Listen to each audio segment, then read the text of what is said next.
राधा रानी गर्भ से पैदा नहीं हुई थी, अवतरित हुई थी। भगवान अवतरित होते हैं, गर्भ से पैदा नहीं हुई जी। तो माँ कीर्ति और वृषभानु जी उनके पिता हैं, ये बड़े दुखी रहते थे कि कोई संतान नहीं है। तो वृषभानु जी बहुत अमीर थे, राजा थे उस समय वहां के। तो एक दिन माँ कीर्ति सुबह स्नान करने गई, देखा कि यमुना महारानी जिस तरफ बह रही है उसके विपरीत में एक कमल का बड़ा फूल बहता हुआ आ रहा है, और वो बहता बहता माँ कीर्ति तक पहुंचा। उसके अंदर प्रकाश था।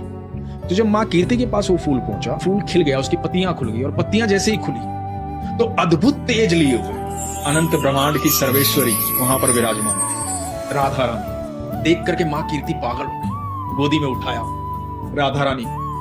कोई शब्द नहीं आ रहा था मुंह में, सूझ नहीं रहा था ये हो क्या रहा है। इतने दिनों से यमुना महारानी से मांग रही थी मैं, मुझे संतान चाहिए, संतान चाहिए। दौड़ी दौड़ी वृषभानु जी के पास गई, सुनो हमें यमुना महारानी ने संतान दी है, ये देखो कौन आया है। और वृषभानु जी ने जब देखा लाडो रानी को, वृषभानु जी पागल हो, जोर जोर से चिल्लाने लगे, हमारी पुत्री आई है, हमारी पुत्री आई है। पूरे महल में कह दिया उत्सव मनाओ, हमारे यहां पुत्री आई है।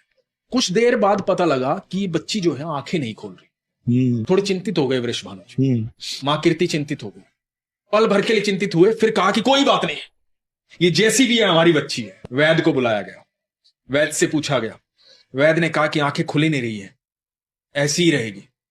वृषभानु जी ने कहा कि कोई बात, मेरी प्रिय है ये। और समय बीतने लगा।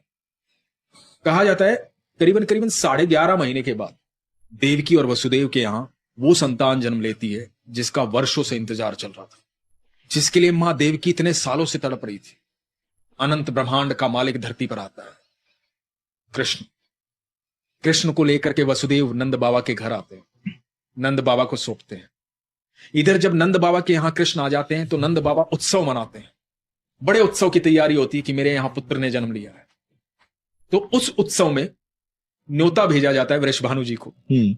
तो वृषभानु जी और मां कीर्ति अपनी लाडो रानी के साथ उस उत्सव में आते हैं। नंद बाबा सजे हुए हैं, यशोदा मैया सजी हुई है, इधर वृषभानु जी, मां कीर्ति, और हाथ में छोटी सी बच्ची, और उधर पालने में झूलते हैं हमारे ठाकुर जी। तो मां कीर्ति की गोदी में छटपटाती है लाडो, नीचे उतरती है, पहली बार धरती पर पैर रखती, और अपने घुटनों के बल चलती चलती पालने तक जाती है। और जब पालने तक पहुंचती है, वहां आंखें मूंदे ठाकुर जो लेटे हुए हैं, जब पालने पर लाडो रानी पहुंचती है तो ठाकुर जी की आंखें खुलती हैं। जब ठाकुर जी की आंखें खुलती हैं तो इधर लाडो रानी की आंखें खुलती हैं। तो ठाकुर जी मन ही मन कहते हैं मैं भी तो तड़प रहा था वहां वैकुंठ में यहाँ आने के लिए। तो राधा रानी ने इस धरती पर सबसे पहले किसी को देखा तो वो कृष्ण थे।